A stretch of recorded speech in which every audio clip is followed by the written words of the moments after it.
Since Ricciardo's return to Red Bull as a reserve driver, many fans have wondered what the future holds for the 8-time Grand Prix winner. In today's video, Ricciardo speaks out in regards to his Formula 1 future, and on top of that, Guenther Steiner has made an unexpected statement in regards to a rule change to reel in the dominant Red Bull RB19. This is one you don't want to miss, guys, so let's dive straight into the video. So starting with Red Bull then, it's safe to say that the RB19 has been a force to be reckoned with, and whether it's been Verstappen or Perez behind the wheel, Red Bull have won every race this season with ease. This early dominance has led to the concern that it could lead to a rather dull season, and there has been suggestions that organisers within the sport should look to make some regulation changes in order to make for a more entertaining race. And whilst most team principals will be all for this change, surprisingly Guenther Steiner has reacted in quite the opposite way in which you would expect a rival team to react, stating it would be wrong as Formula 1 is a sport. Sport is the most important thing we have to have. Everyone will work hard, and you must never forget that Red Bull got the penalty from last year. They can develop less in the wind tunnel this year, so theoretically, they can't get much forward anymore. I'm not worried that others will catch up. I wouldn't say that they will now keep this advantage for the next 20 races. Everyone will catch up, and hopefully we'll find out how Red Bull got this advantage, and we can copy it or do something similar. You can't blame the regulations for this, because if someone does a better job than the others, they should have the advantage. We still have a good race between Checo and Max, which does not seem to be without sparks or without a show.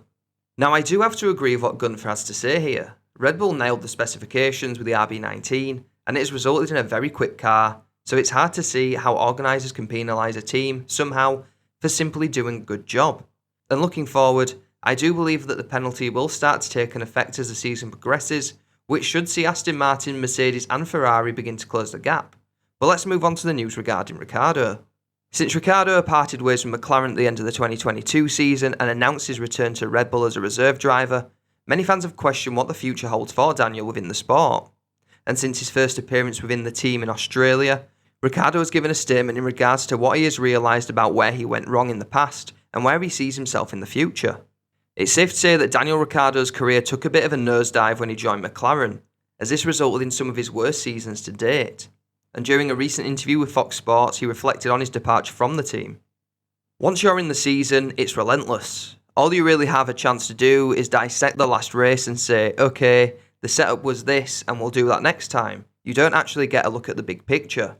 Even now, I look back, and even the last 2 years at McLaren, and I'm like, okay, yeah, I understand why that didn't work. I would have done that better or done that differently or cut these things out or added that.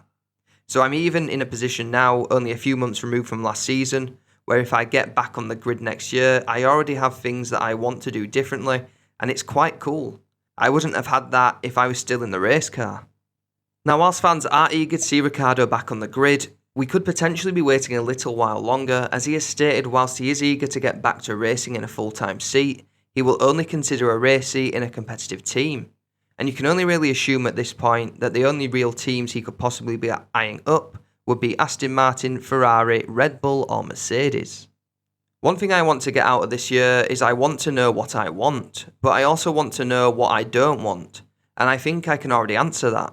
I don't want to go back to ground zero. I don't want to just be on the grid in order to be on the grid and struggle in 18th place, so I don't want to be on the grid at any cost.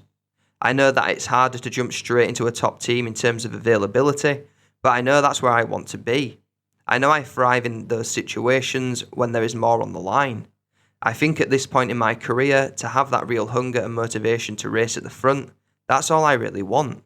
I know it probably makes it even a little harder to get to, but that's where I'm looking. Now I do think a lot needs to happen in order for Ricciardo to secure a seat at a top team. And realistically, as controversial as this opinion might be, I think the most likely seat for him to acquire would be within Red Bull if they decide to part ways with Perez. And I believe we can only assume that that could be the case if we start to see Ricciardo take part in a few free practice sessions as the season progresses. But what do you think? Let me know in the comments below. But that's going to be the video from me today, guys. Remember to like and subscribe if you enjoyed today's content. And until the next time, bye bye.